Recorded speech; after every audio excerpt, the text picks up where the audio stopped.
So there never goes a day never goes by without getting answered the question: can I still eat out and lose weight? This is one of the biggest fears people have before starting a transformation journey is, how do I still have a life? Like, how do I do this healthy and fit lifestyle? How do I do this transformation journey while still living my life? Do I have to go off and live in the mountains and recluse for a year to do this, or can I still go out with my friends and eat delicious meals when I'm in restaurants and maintain some sense of social life? And it's one of those things, because we're probably so far ahead of that in the journey, that we often forget how that initial bit can be really difficult and quite jarring.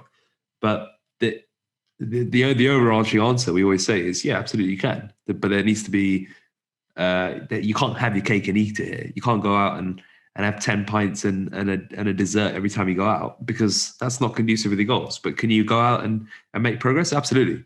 And Ivan, you've written the ultimate guide to eating out and still losing weight, which is now published on the website. So we thought we'd do a complimentary podcast today to discuss our own experiences, discuss what we've seen work well with members, as well as dive deeper into some of the topics raised by Ivan. So over to you, Ivan, if you want to introduce the topic, introduce some of the concepts you've raised, and kickstart the discussion.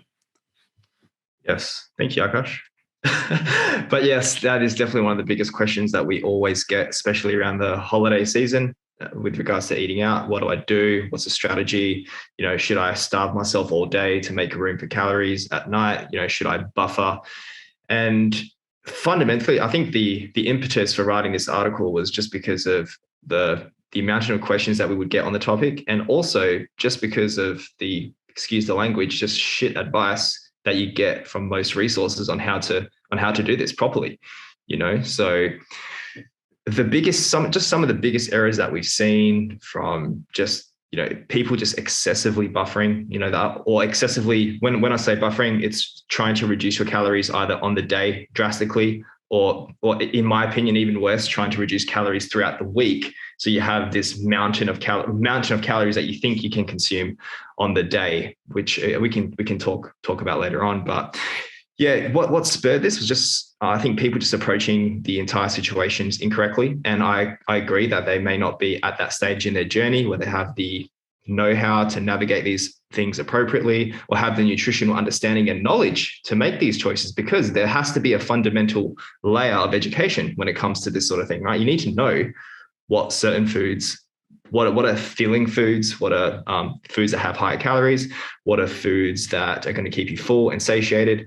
All these things, they take time. And that's sort of why we really push hard on education, because with that fundamental education under you, you can go out to these places and make the best decisions possible. But again, it's very, very hard from someone who has no education, no understanding, to just tell them, oh yeah, just starve yourself all day, and then when you get to the event, just eat whatever, which seems to be the roundabout advice that we hear everywhere. So I think we were just speaking of fair before. There was one individual who tried to buffer so hard during the day that she ended up passing out during the middle of the day, which is horrific, right?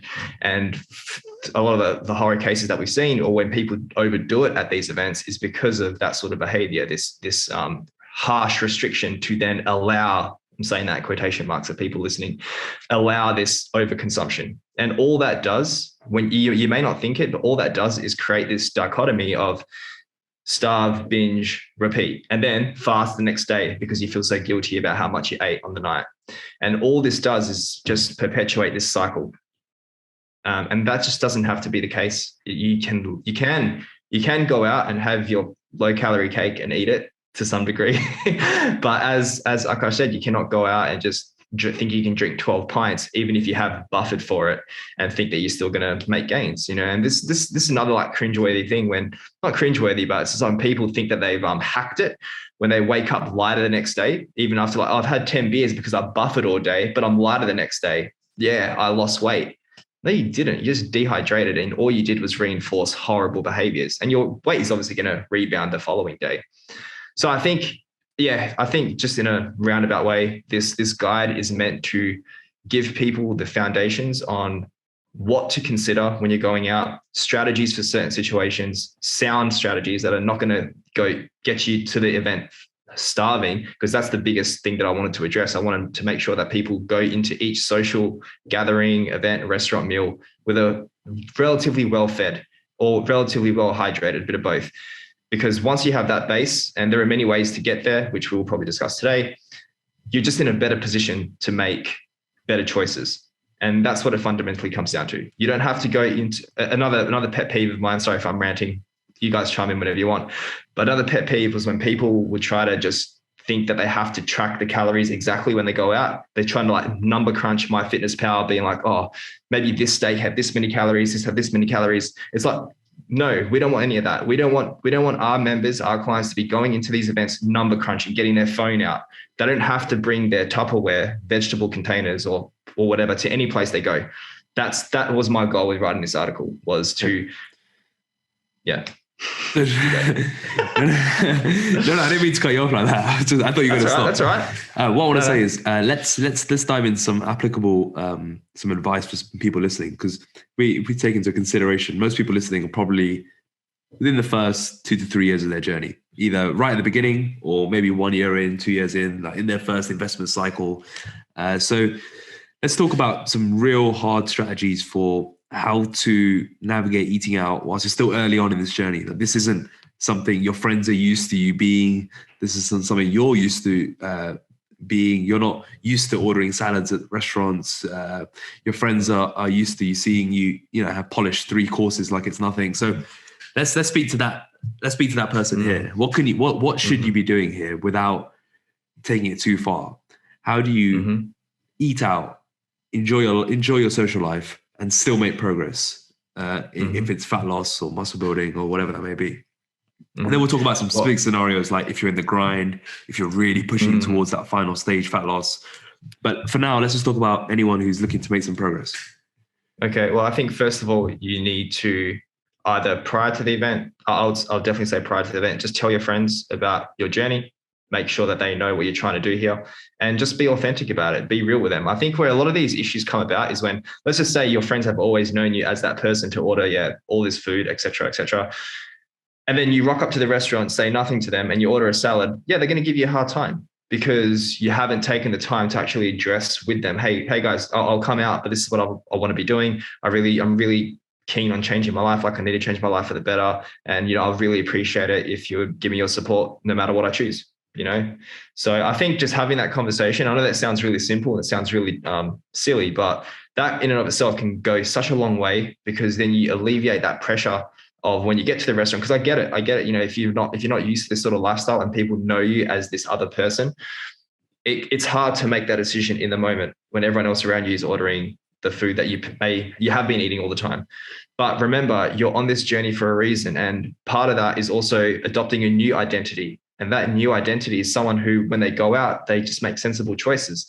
So the first step is telling your friends that, articulating that to them in a kind and understanding way, not being a dick about it, not trying to bring too much attention to yourself about it, not trying to make yourself look like you're better than everyone. It's just like, hey, these are my goals. This is what I want to do, and I really appreciate your support. I still want to spend my time with all of you. I love all of you, but if I go out and if I order something, just that's why. So you're just being really authentic about it. Yeah. And that goes such a long way. And then people be like, that's cool, man. No worries.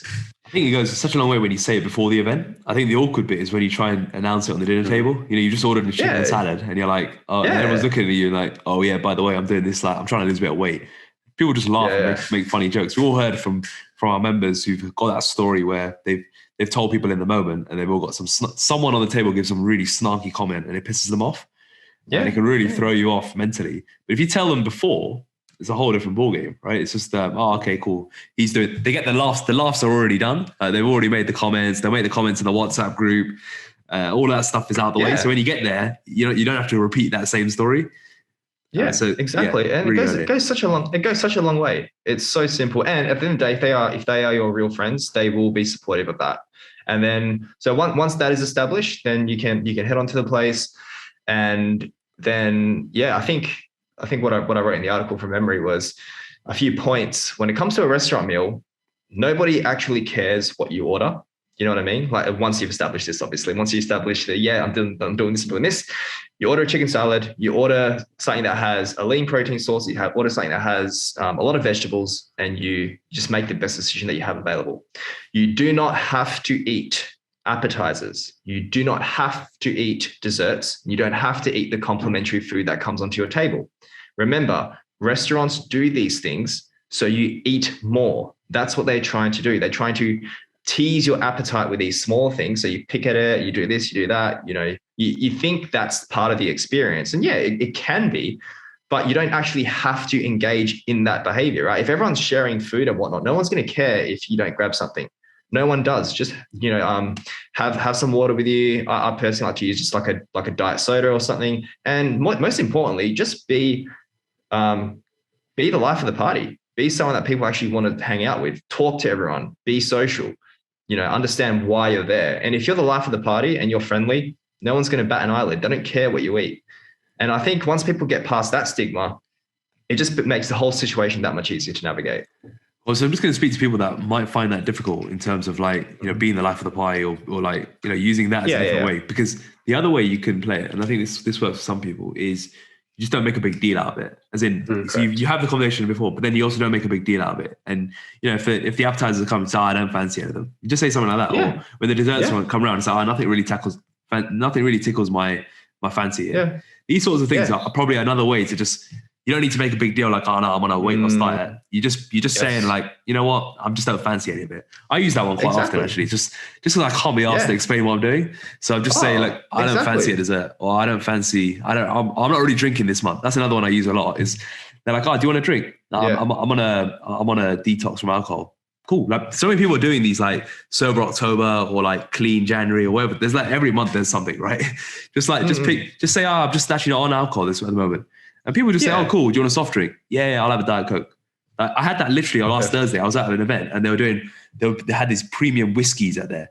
So everyone got this premium whiskey as soon as you walked in. And so as he was handing, he was like, oh, actually, I'm not drinking at the moment. He's like, oh, cool. He made a little funny joke. He's like, oh, what would you want? How can you say no to? I'm just not drinking at the moment. So what would you want? I was like, have you got Diet Coke? He's like, I got normal Coke. I was like, just give me some water then, and I'll be good. And that's it. Like that was it. Like that's all so that's another way to do it as well. Is instead of, if you don't want to make a big deal out of it, because some people might not want to, just use just sort of make throwaway comments that you're not really doing that thing at the moment. And that's another way to just sort of and that's especially when you're with people that aren't close with you. Yeah, you don't have to be like the life of the party. Hey, look at me, I'm dieting. I don't mean like that. It's just more just be top off, like yeah. I got abs, almost. It's just what I meant was just be social with the people that you're there. Have a good chat and take the attention away from the food. It doesn't. And I'm just it's just the whole point is just because the food is on the table doesn't mean that you have to eat it. Yeah. And I think this is where people get caught, and a lot of these, as I said, a lot of these places, they put bread on the table, they do this, they do that to entice you to eat, because once you start nibbling and stuff, that just makes you more hungrier for more food. Yeah. So just remember, you're not wasting food. The people that are starving in Africa are not going to get the bread that you're not eating on the table. Okay. But how people try to make that sort of connection to be like, oh, it's wasting food. It's wasting food. No, stop. So you just start making these hard rules, and you don't have to have alcohol. As you just said, it was a perfect example. Have a diet soda that you can just sit there and sip on. Easy. Yeah. And if you do want alcohol, just make it last like forever. Like that's another thing. Like people are, I've already got, when they come around and say, you want another? No, I'm still struggling with this one, right? You just make these throwaway comments go a long way. And I also think the size of the group matters a lot as well. So if you're on like a 1-to-1, that I think that's when you can really just tell someone, look, I'm not doing this, because it's really easy. If you're in a big group, sometimes you don't even need, you can just quote unquote get away with it without even making a fuss. Like if you're I never understand the wedding thing as well, because at weddings, no one's sitting there looking at what you're eating on the plate. There's so many people at these events. You can easily just like have the limited portions. And even sometimes you can just not even eat and no one will even know, right? I think the bigger the group becomes, the less you can just sort of quote unquote hide what you're doing and just get on with it. 100%. And it's actually a bit embarrassing how much research I try to do into like the weddings. It was really hard to find like information. Like I literally I had to go onto like a photographer's profile so they knew the layout of the wedding and how to like what happens from start to finish.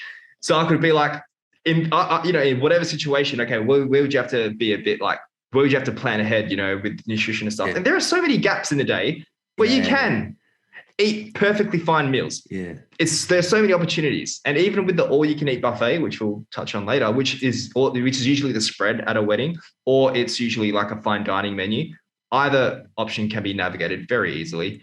So yeah, we'll get into that. But yeah, it was embarrassing to see how much that I had to get that deep into looking at weddings. I'll tell you a funny story from recent. Is so obviously I'm not eating meat or fish at the moment. So when I go to these weddings, there's literally no protein available. And I was at my mate's wedding, who I was giving a best man speech at, and there was a big break in between, right? And the canapes were just like, for me, it's just like vegetables. And I was like, I need something proper substantial here. And one of my other mates, well, many will know the Minnow, he was at the event. The vegan doctor, he was at the event, and I said to him before, I was like, what are you doing to prep the protein intake? He said, don't worry, I've got you sorted. So they got to the break time. He's like, all right, come with me. So we're walking out of the building, and on the side, the bride and groom are doing their like after wedding like photo shoot, and they just see us walking by, and they're like, what are you guys doing? It's like, they're like, you're not going to get food, are you? And I'm like, oh no, we're just just topping up on some protein. They're like, come on guys, I've got the food out for you guys and everything. I'm like, yeah, I know, but there's no protein on this event. Yeah. Anyway, then we're standing outside his car, just having like a protein. Yeah, he made like some proper spread for me, and it was like protein porridge, but putting the groundwork in to convert you, isn't it? It's like chia seeds and all sorts of stuff. I was all over it. But come get the good stuff. Yeah. There's no protein in the event, but it was just like a pocket in the day, and then he was so rogue. Like he brought his because then as we were eating it, we got a call saying, you're called for the photos. You need to come back for the photos. And I'm in the middle of the meal, and he was in the middle of the meal, so he brings the food with him, and he's literally standing on the side whilst everyone's doing the photo, just standing on the side, just eating his protein porridge. Like no fuck. I mean, very few people listening are probably going to do this, right? But no fucks. Yeah. And he was literally just sitting there, and then. I felt a bit more embarrassed. I was like, I'll turn the other way and eat, right? I'll face you and eat. But everyone's got their line. There's always pockets in the day and no one cares. Like people, we're probably at the stage where everyone knows us as those guys. So it's like, it's a bit different. But at the same time, it's a bit different. But at the same time, the point I'm trying to make is there's so many pockets of day. And if you didn't want to have the canapes, you could easily just say no to them.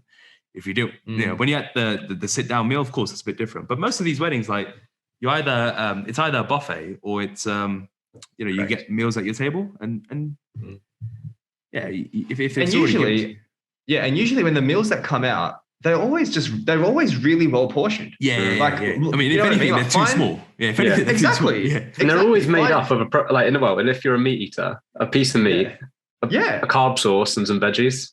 Yeah. And then it's actually really easy. And anyone listening think, it's not like that in Indian weddings, right? Well, the thing is that most Indian weddings, it's a buffet, or it's either a buffet or they bring bowls to the table. So they'll put a whole bunch of paneer or a whole bunch of chicken curry. So you just pick what you want. You don't need to sit there and you're not given like massive amounts of portions. So I actually think weddings are one of the easy. They're not difficult to navigate at all. Just get that one out there, because that's always a big excuse people have, right? It's like, I've got too many weddings. Got too. Yeah, and it's like this unknown territory. Do you know what I mean? Like, it's like, you don't understand it. It's like, well, we've seen people navigate it perfectly. Yeah. I was at a wedding about a month ago, and someone on the table, my cousin who started RNT in October intake, and I was like, what's your plan for today?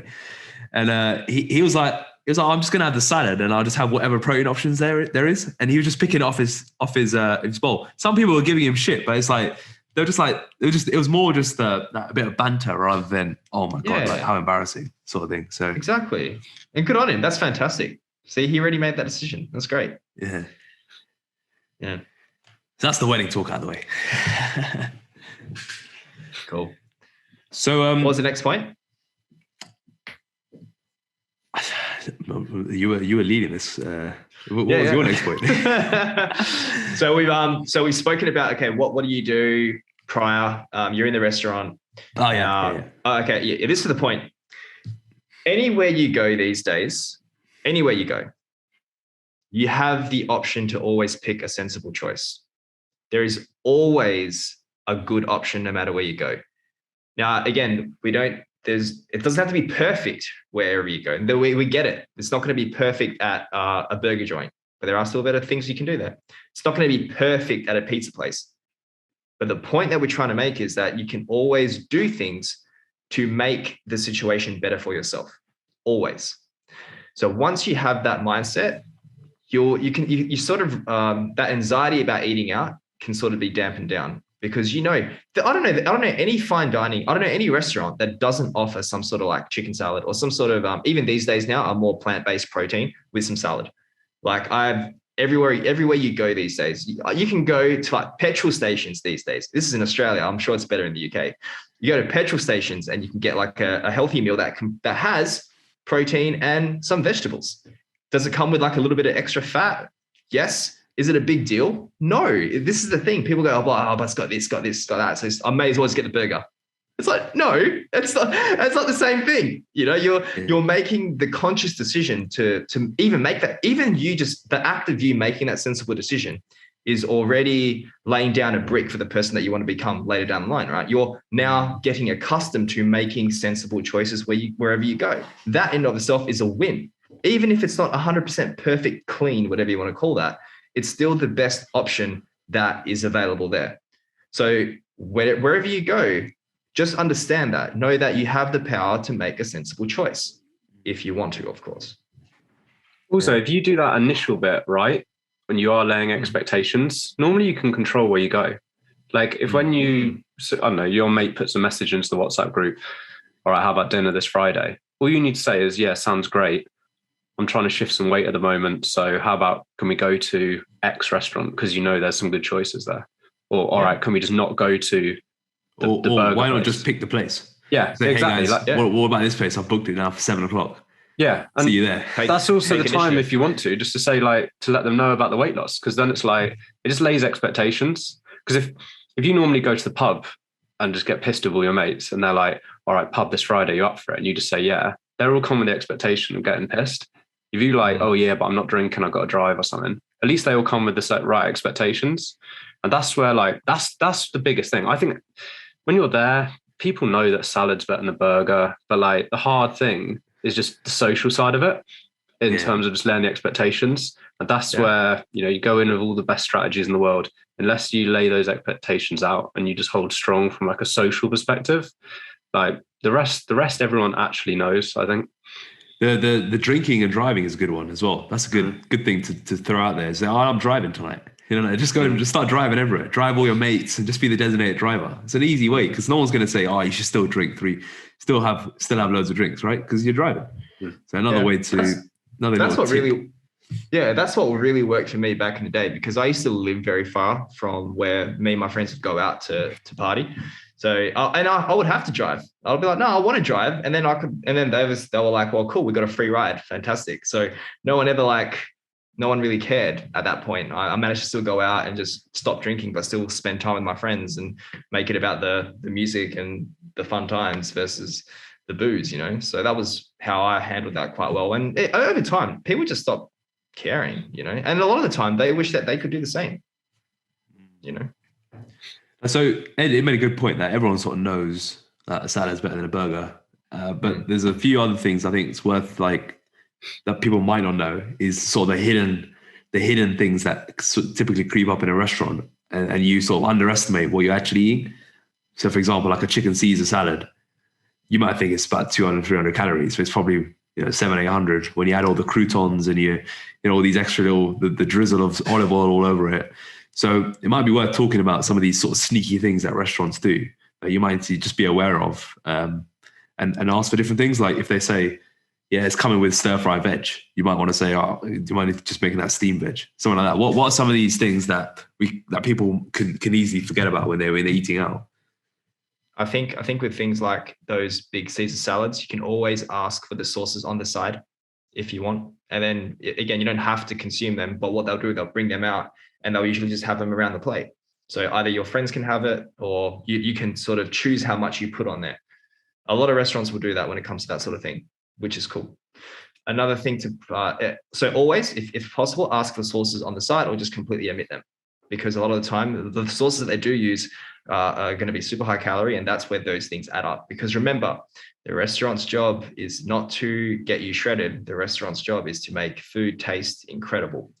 So, and even if you do order like, you know, a grilled chicken salad there, yeah, it may have like a little bit of extra oil, may have a little bit of extra butter that the vegetables are cooked in, but it's still, you may have to add an extra, say 200 calories in comparison to what you thought that meal was. But again, remember, we want to move away from the whole number crunching thing, because at the end of the day, a chicken salad ordered at this restaurant is going to be better than a whole pizza ordered at that restaurant, you know? So it's, there are these hidden things, but the hidden things aren't so like, when you taste it, you know, like you're not going to be fooled into having this like whole stick of butter. I can't believe we had a whole stick of butter. You know, it's like, come on, man, you know. Yeah. But yeah, just asking for this on the side, asking for because usually every restaurant will always have a selection of sides, and there's always something good in there. There's always something like steamed veg or some sort of salad. There's always something like that there. You don't have to get the fries. You don't have to get like the tater tots. You don't have to get the fried chicken, all that stuff. Yeah. Let's shift gears into what's probably the most important part of this. Is like, how do you, like, if you're eating out 5 times a week, you probably, even if you're doing all these things right, you're probably going to struggle. You're probably going to struggle making real tangible progress with this fat loss. How does someone balance eating out, or can it be balanced eating out if you want to really get to the next level? If you want to really get, sort of photo shoot shredded? How do you find that balance? And if you need to eat out a few times a week or once or twice a week, like, how do you actually do it in terms of sensible buffering, protein preloads, deciding whether you should eat out or not? What's the reality here? Because, we've said you can, I think if we're talking on a lifestyle perspective, absolutely, right? Muscle building, absolutely. But if we're talking nitty gritty fat loss, what separates the good from the great results? What needs to be done here? I'll let you go for this one, Ed, because I know you have very strong views on this subject. I think this just comes down to priorities, and like everything, and just priorities and matching them with your actions. And, if you're coming from being overweight and you just want to shift a little bit of weight, yeah, you can still eat out, but regardless of what phase you're in, you're eating out is just going to be a different thing. So when Akash says to people, oh yeah, you can still eat out and make great progress, you're still going out to eat, but you're not doing it the same way you ever did before. And that's where I think people are like, oh, what? I'm not losing weight if I go out. It's like, it's not the going out. It's the fact you're still acting like that 100 kilo person when you're wanting to be that 60 kilo person. But I would say, as a very general thing, when you get going in a fat loss phase, you could eat out once or twice a week, following the kind of guidelines we've already talked about. They get kind of covered in that article. I think maybe we'll go in a bit more in depth, but picking a good option that's in line with your goals, probably contains a lean protein source and some veggies, maybe some carbohydrate source, and just swapping that out for your normal meal. And I think, Ivan, you'll go on to some other strategies around that. As you then progress towards your checkpoint, and if you are wanting to push yourself to an extreme, so to get towards like a photo shoot level condition, once you get into that grind phase, realistically, you're probably not going to be able to eat out and get the same level of progress that you want. Have people eaten out in the grind phase before? Yeah, because life doesn't stop. Some people can't avoid it, whether it's due to work and things like that. And then, strategies can be implemented. But ultimately, if you want to push yourself to an extreme, that has to become a very high priority item in your life. And that means other priorities in your life, like eating out, like going out drinking, things like that, have to get pushed down because they're just not in line with those goals. You can say, oh, I want to win gold at the Olympics. But no one got gold at the Olympics is also going out on the piss 5 nights a week in the 2 weeks leading up to it. It's just like, you know what? We can all have these amazing goals, but actions have to line up with that. And once it gets to the business end of a fat loss phase, that has to take priority. I would say, as a general rule, if you're just optionally eating out in the last 3-4 weeks leading up to photo shoot, you shouldn't be doing a shoot. You don't want it enough. Yeah. The action. Call Ed the action man. I just like, for me, it's, if you're going to commit, then commit. But like it's like what you said about having your cake and eating it. We'd all love to stuff our face with donuts all day and still be ripped, but we've got to live in reality here. I mean, the reality is, like, in my last couple of preps, the goal I've always set myself is I'll try and have a social life until the last 2 weeks, because I know those last 2 weeks, it's just impossible, right? It's just those last 2 weeks you're running on fumes, and you're so low in body fat. It's just you just can't do it properly, right? You just need to reorganize your life for those last 2 weeks, and the last 4 weeks, you probably need to start tapering that stuff down. Not in a sense where you just don't do anything, but you need to start changing your activities. That's when you start going with walks with your mates every week. Yeah. Right? Well, your steps are probably going to be high. So you go out for do that. If you want to have a meal with someone, that's fine. You go for a walk, then you're probably going to have to eat out of a Tupperware, maybe in the park, or go back to your house. You meet people for black coffees, things like that. Like, it's not shutting down all of your life, but it's just like, these things aren't conducive to the goal right now. So I just have to just pull back on them a little bit.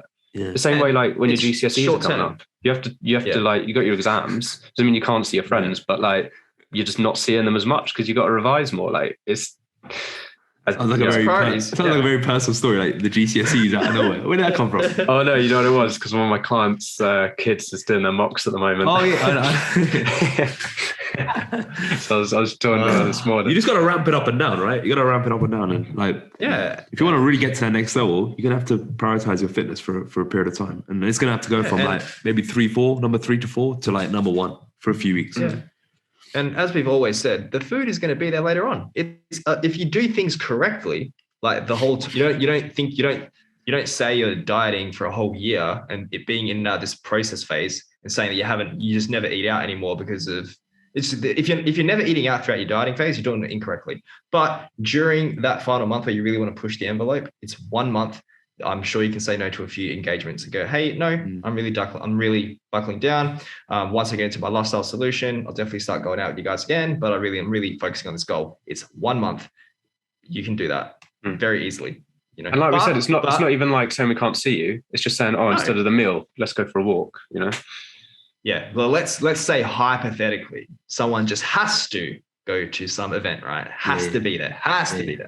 They're in the grind. What are some useful strategies? So what I would recommend now, it is in the article. Now, when most people are grinding, they are going to be on low calories. Simple as that. They're going to be eating far less than they are expending. Oh, yes, that's correct. It's quite late here. So when going out for a meal, you are going to have to implement some sort of buffering.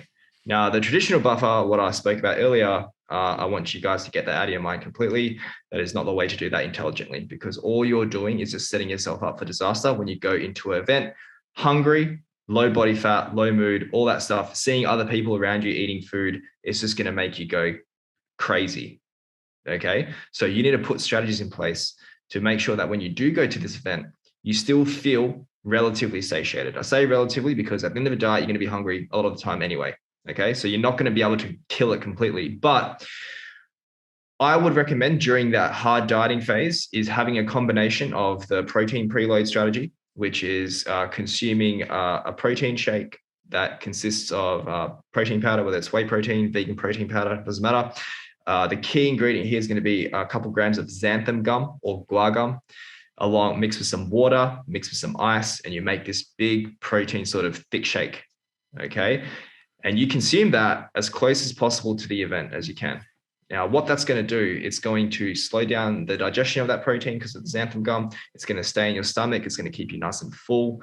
And it also has the effect, if you add a bit of sweetener as well, that sweetness can actually dull the craving for a little bit, which is really good too. And whey protein, for some reason, has been shown in research to be very satiating, which is really interesting. Even though it's like a liquid, even though it's like a powdered protein, it does seem to be extremely filling. Or like a fat-free yogurt. You could probably do the same with like a fat-free yogurt if you want to make that bulk, right? So what you want that protein, water, fiber mixture in your stomach so that when you go to the event, you just don't feel like eating, okay? So that's the protein preload strategy. Now, the smarter buffer, this is what we would recommend is, let's just say you have 4 meals normally for the day, and you have this event late into the evening or later down, let's say in the evening to make it real simple. Now, you don't cut all your other meals out completely. What you do is that you take each of your meals and you try to maximize the volume of those meals while either bringing some of the calories down, but keeping protein and vegetables super high. And you just have those sort of meals throughout the day. And the goal here, I know this sounds a little bit funny, but the goal here is to actually make those meals weigh similar to what your normal meals would weigh. And the reason for this is because our stomachs and brains, it's not just calories that make you feel full. In fact, it's very little to do with that, as people can pound down 3,000 calories of donuts or cookies in a matter of minutes. Can't do that with, say, broccoli or chicken breast. Our stomach has certain stretch receptors that send signals to our brain to tell us that we're full.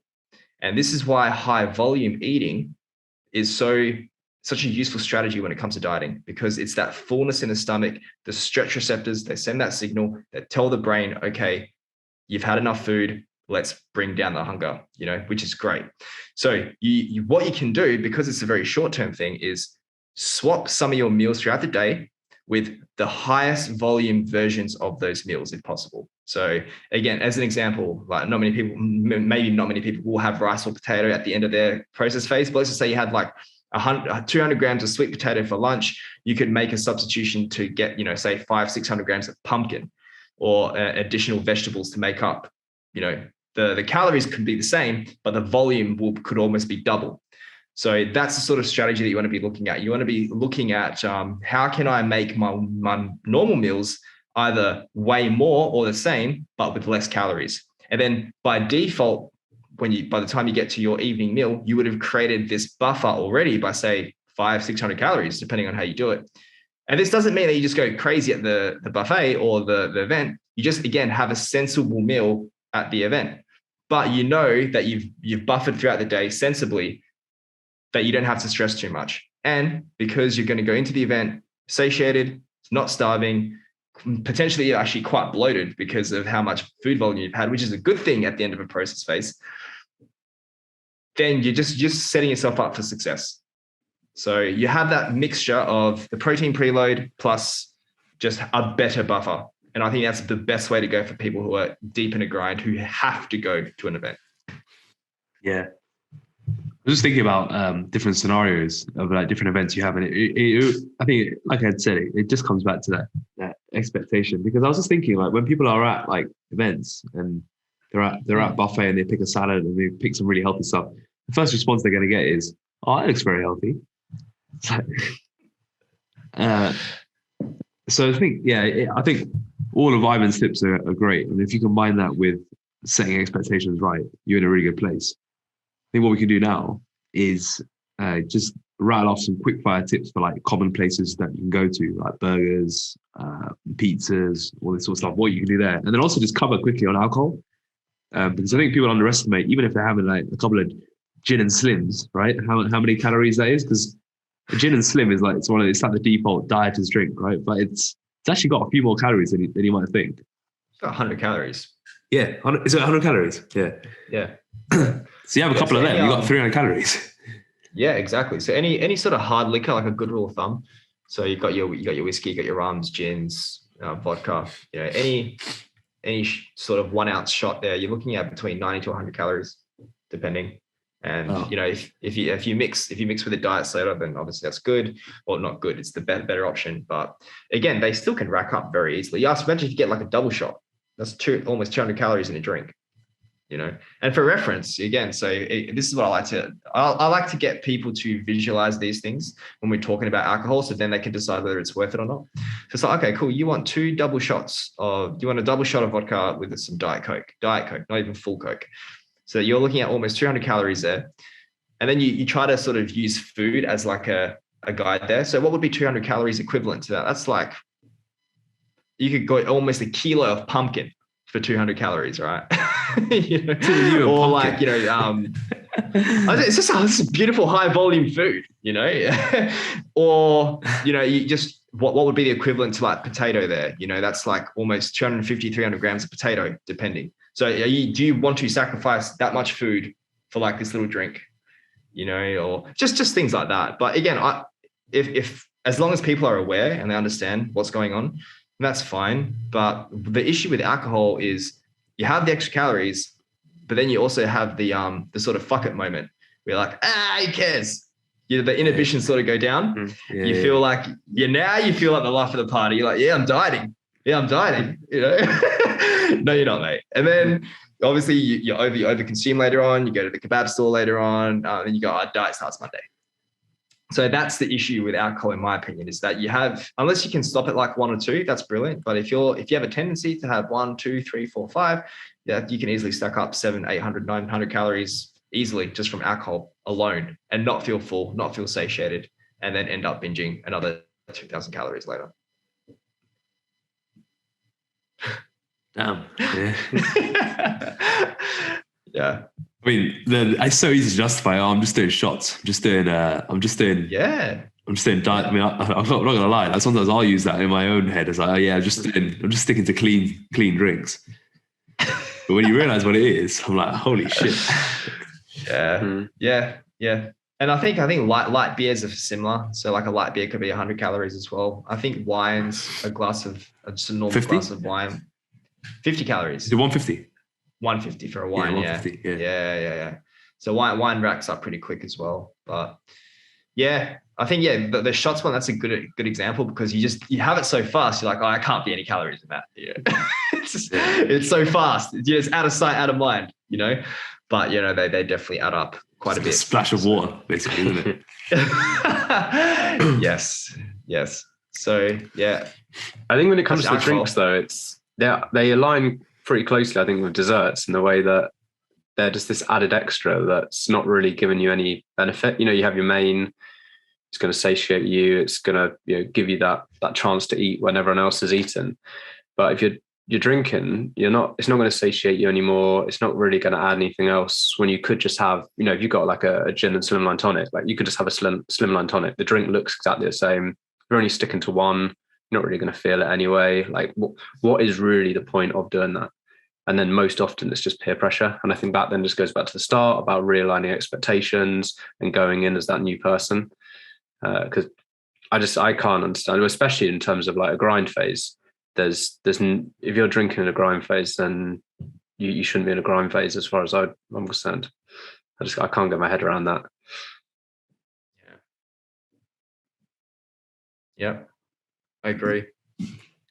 You're not grinding if you're using 300 calories on a couple of gin and slims, are you? Yeah, that's the thing, isn't it? And I think it goes also back to what you were saying with, your energy levels are low at the end of a grind phase. If you feel like you want to be going out socializing 3-4 nights a week and all of this, like, the truth is you're not grinding. You're in a nice little spot. That's a very good to be honest, you can do it, but it's just a rough experience. Like, it's just you're there, but you're not really there. Like, I've done that a few times where, like, I remember one time I decided to go to a concert 10 days out. I went to it. I was buzzing for the beginning bit, and then afterwards it was just like a real slog to get home. You're dragging your feet to the station. So it's like, you got to weigh it up, and you got to, like, you can try and force it, and but I think what happens is there's you have a finite amount of energy at that point. Mm-hmm. You probably last about 90 minutes and then you're done. So it's just about weighing up. Sorry? You got 90 minutes across the day. Yeah, exactly. You use it all like that. Because I've tried to play that game, and it's a hard one to play. The only benefit on that is you rack up a lot of energy expenditure just from the extra walking, but then that can kind of double hit you as well. Because if you do one day of like 27,000 steps, because you're out in the city and all that, the next day you're just even more ruined, right? Mm. So there's a trade-off with everything, right? You gotta pick your battles. Cool. Any final closing sentiments? Quick fires, maybe. What would you pick at a burger place, Simon? If you're in the grind, dieting. If you're in the grind. I would ask for like a naked burger. Most places do that now, where it's just like they'll bring out like a piece of protein, piece of meat, or plant-based protein with some salad. You can have that, and ask for that with sauce on the side, and with a big diet soda. What would you have if you're in your muscle body phase, i.e. now? Or I have definitely a fried chicken burger with fries on the side for sure. There we go. And pizza place. Pizza place. So most pizza places do offer other things aside from pizzas. All right, but let's say you're having a pizza. Yeah. Having a pizza. I'd say you're not going there for a Caesar salad. Well, that's what I'd be getting if I was in grind phase. Okay. No, if I was like beginning of fat loss, I'd probably go for definitely be a thin base. A lot of them places, definitely in Pizza Express, you can get one where it's like it's basically cut out the middle. Yeah. And then I just go for like a vegetable one, because a lot of the time, obviously, like the cheese and things is going to be racking it up the calories, but the meats are going to be really high in fat. So you go for like a meat feast or something, the calories is going to go through the roof. So if you stick to a veggie one, don't need to worry about hitting a protein target, because you've already protein preloaded before you go. So I would just go with that. And it's like the equivalent of like half a pizza, but then you got a little salad in the middle. And potentially you can even share with friends. Pizza, one thing that's so good is you can just have slices. You can have it as like a sharing thing potentially as well. The sharing thing is a big one. Say, hey, do you fancy just sharing one? Or also, I think also nowadays there's so many low calorie pizza options when you're at pizza places. A lot of the good restaurants have like low calorie options. It's called a chicken salad. Yeah, that as well, yeah. All right, Ivan, what are you having at an Indian? See what you're. Oh, damn. I would have, to be fair, I'll do the protein preload. Yeah. But because I know most dishes are very vegetarian based, I would stay away from like the Rogan Josh and stuff like that, just because that's super fat lamb. You know, the lamb is delicious, don't get me wrong, but if you're trying to diet down, like I'll definitely stay away from those things. I would have just like a really simple dal dish, something that has lentils, a bit of vegetables, and most of the time the soups there can be really good. I would go for like a tomato-based soup though, not a cream-based soup. So just be aware of that. Yeah, those cream-based soups are deadly. Yeah. Oh, they get you big time. So yeah, either just something like that. Yeah, and if I'm not, I'm just wanting to experience the joys. Definitely a chicken biryani. Is that how you say it? Biryani? Biryani. Oh, what do you say? Biryani. Biryani. The way it's sort of like spelt, Biryani. But you're missing the R. Yeah, so I said Biryani. Biryani. That's what I said. Too. Yeah. Well, Ed, what are you having at a pizza place then? What are you having at a pizza place? Now that you got 4,300 calories a day, what are you having? No, to be honest, pizza didn't really like tickle my fancy, to be honest. If I was going there, I'd probably get like I might get like a chicken in Pizza Express. Actually, got like a spicy chicken and like pepper. Like I like a thin base, but I normally go now if it was like other people wanted to go for pizza. But where's your go-to place then? I'd say Nando's is obviously a classic, isn't it? But otherwise, I would always take a burger over pizza. So like a burger joint would be my option normally.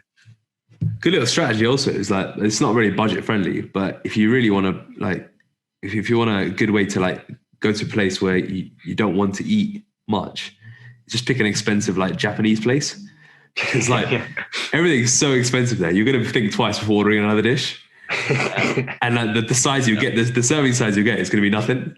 That's a really good sort of dieting hack. It's Japanese spots, and they're probably pretty clean as well for the most part. They don't have any sauces. And their portions are very good. Yeah, it's barely anything, right? You pay £35 for a bit of fish, and it's just actually white fish, and like they don't even give you the full fillet. They give you like just about 100 grams, right? Yeah.